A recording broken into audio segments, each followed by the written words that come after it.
do you think about the speech tonight? This was a great speech. President Biden was at his all-time best. He was forceful, he was energetic, he was clear. He laid out for the average American who was watching the impact of the bipartisan bills he signed into law, the ways our economy is stronger, the way he is fighting for freedom, and the way he is making us safer and stronger at home and abroad. He also was clear about his vision for a second term if he were to be reelected, and drew a fairly sharp contrast with his predecessor, his almost certain opponent in November. He closed his speech by talking about a unity agenda and calling on Congress to take up and pass some of the legislation that would advance the interests of the American people, protect our kids, make our economy even stronger, and continue innovation in things like fighting cancer. So I thought it was an optimistic and positive speech. I saw some of your colleagues, Republicans, saying it was a very divisive and angry speech. Do you think you can find common ground at all to work on some of the issues with the Republicans?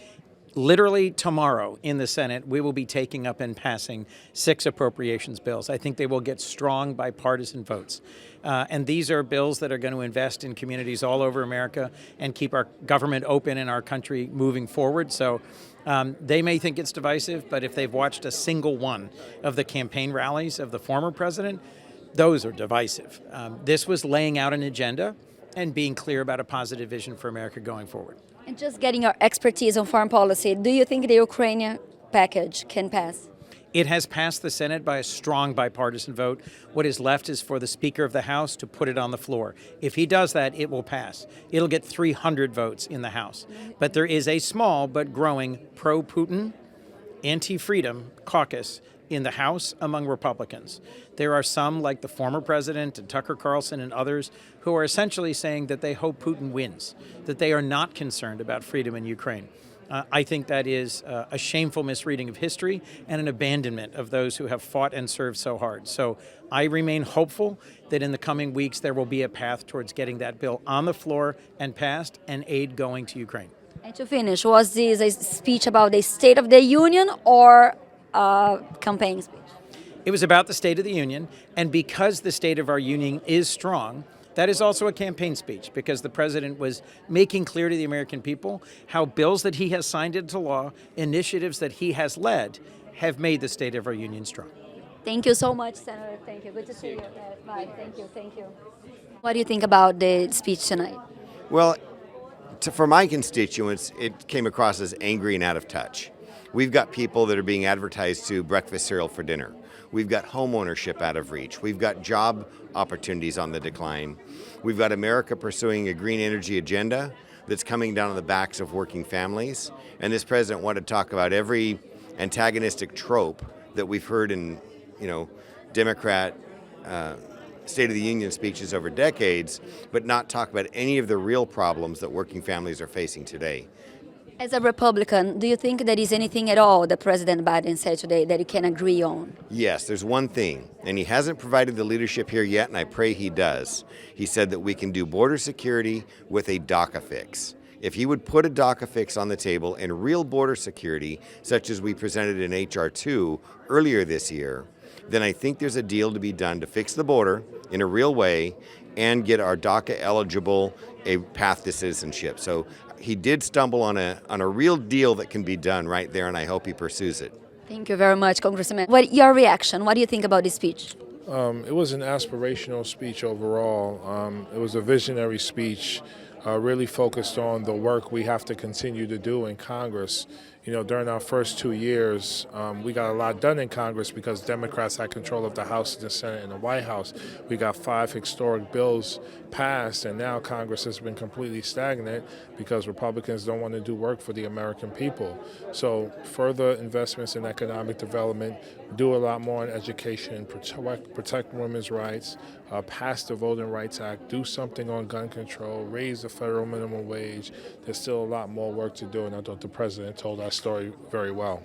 And do you think the issue about his age after this speech, what do you think? Do you think there was, he redeemed himself?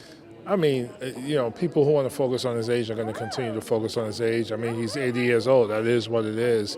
But he stood up there for 2 hours and gave a speech, and he was pretty sharp to me. And so, they'll keep hating and focusing there, but I think the reality is he proved he could still govern.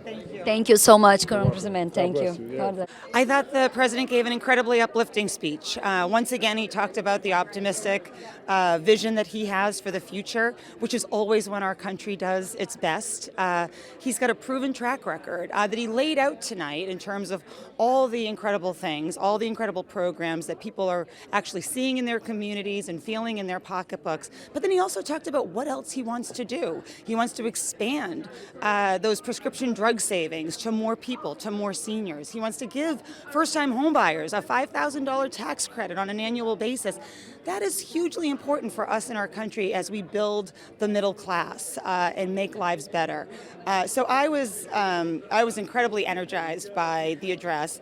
And then I will say he tackled some tough issues, some issues, heavy issues that are on the minds of women like myself, right? He's going to be the president that stands up to protect our reproductive rights, our access to IVF and fertility treatment so that we can start the families that we've dreamed of. And so, look, there was a ton of energy in that room because the things that he talked about were so resonant to folks back home and certainly folks here in Washington. Your reaction to this speech, what do you think about it? I thought the president was stellar. I thought he was energized. I thought he was clear. He was plain spoken, didn't pull any punches, and he sent a message of unity.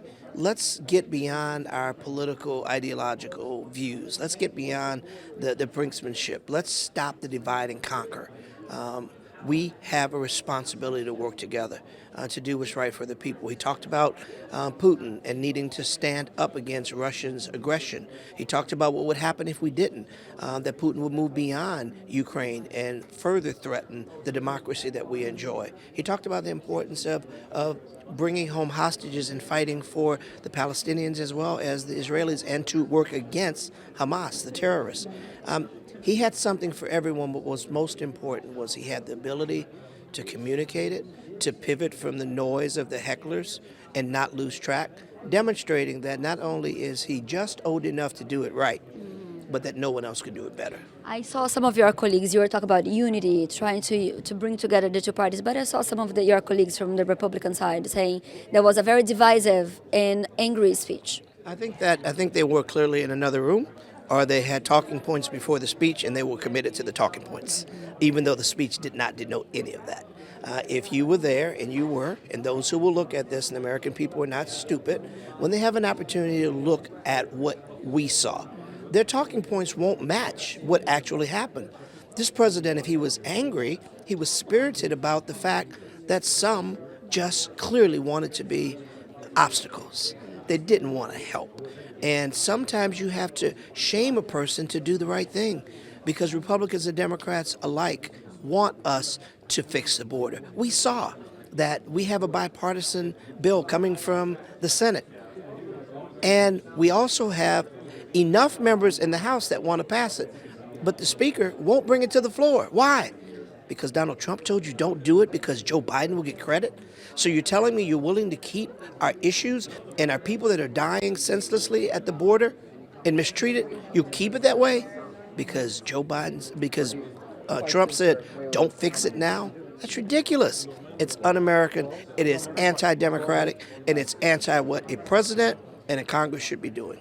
Thank you so much, Congressman. Thank you very much. Have a good night. What do you think about the speech? I didn't think much of it. I think that a president in a State of the Union address should try to unify the country, and I think he just caused more and more division. He laid the blame on everything on the Republican Party, on his predecessor, and it's not really very presidential. And so, no, I didn't take too kindly to the address. Number one, I'm a Republican, but I'm an American. As an American, I took offense to the fact that he really tried to divide us and not unify us. As a Republican, do you see anything at all that he said today that you see yourself working together with him? Well, I can work with him on how we can get aid to Ukraine, how we can get aid to Israel, how we can also help Taiwan. I definitely can see myself doing that. Education, pre-K for children, yes, I can see myself doing that.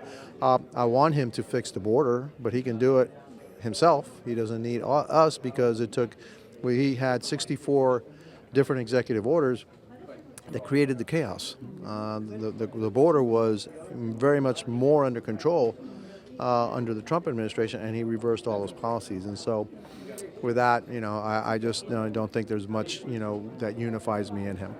All right. Thank you so much, Congressman. Thank you. Have a good night. Have a good night. Thank you much.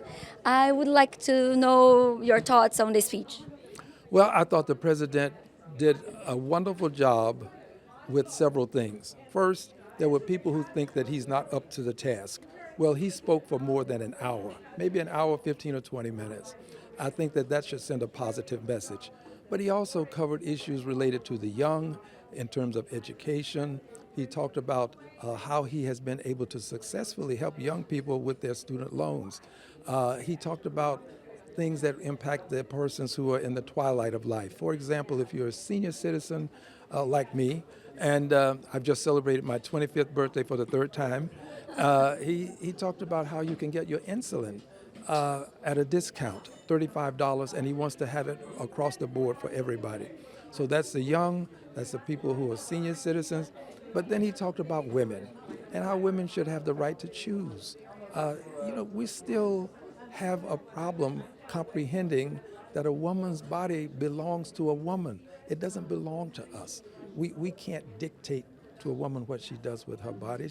If she has a pregnancy, and how she handles that should be between her, her doctor, trusted friends, but not something that some persons legislate who won't be there to understand all of the trials and tribulations associated with what she's doing and having to go through. He talked about things abroad, Ukraine, and how we cannot allow Ukraine to be taken by President Putin. He talked about how we have to make sure that people who are living maybe in the streets of life, as in the case outside of my office, there are people who are living under an overpass and that's their home. And he talked about how we need to help people with $400 a month so that they can have a place to call home. I thought that his speech covered a wide range of important topics. I thought that he demonstrated his knowledge and his desire to be a friend to all people, especially here, but also abroad. When you say friends to all people, I hear some of your colleagues from the Republican side saying that was a very divisive and angry speech. Well, I think that the president understands that we are now about to enter into a campaign that has been building now for more than a year. And one side, and this is not the president, but the other side has been doing everything to drive down the vote, to create this chasm and to make people feel as though they have to be in one camp or another by demeaning the other side. I think this has not worked well. So I think he's prepared now for what's to come. And he wanted to make sure that people know where he stands on the issues. I don't like partisan politics when it comes to certain things that have to be done with a bipartisan approach. For example, solving the questions at the border. That's going to have to be done with bipartisan legislation. We have too long avoided the comprehensive immigration reform necessary to take care of the dreamers, the DACAs, to take care of the people who came here not of their own volition but were brought here, and now they know of no place but this place. So these people are human beings who deserve more than words about how we're going to build a wall. I understand what's happened over the decades. Over the decades, unfortunately, we saw our neighbors at the north as business partners and our neighbors at the south as a source of cheap labor. At some point, that cheap labor will still come to the source of jobs that we afforded them for many years. They want what the opportunities that jobs bring. They want to have their families in a safe environment. Well, we can't take in the world, it's true, but we ought to have a systematic approach to this, and to do that, we need comprehensive immigration reform. Thank you so much, Congressman. Thank you, appreciate it. Okay. Have a good night. Have a good night. Do you have your card by any chance? Yeah. I don't have mine, but it would be great. So yeah, absolutely. When we can. Very quickly, what do you think about this speech? The speech was actually quite good. Everybody talks about the fact that he's so old. that he today showed all the energy that he has as a president. And he pointed out something very interesting. When he was in his 20s, he became a senator. People said, "You're too young. Now you're too old." He's absolutely right. Our seniors have a lot to give. I'm a senior, President's a senior, a lot of seniors in this country. They still have a lot to contribute to this country. Age is only a number. Look at the energy that he had. Thank you so much, Congressman Lou. So, aí está o congressista da Califórnia, Lou Correia.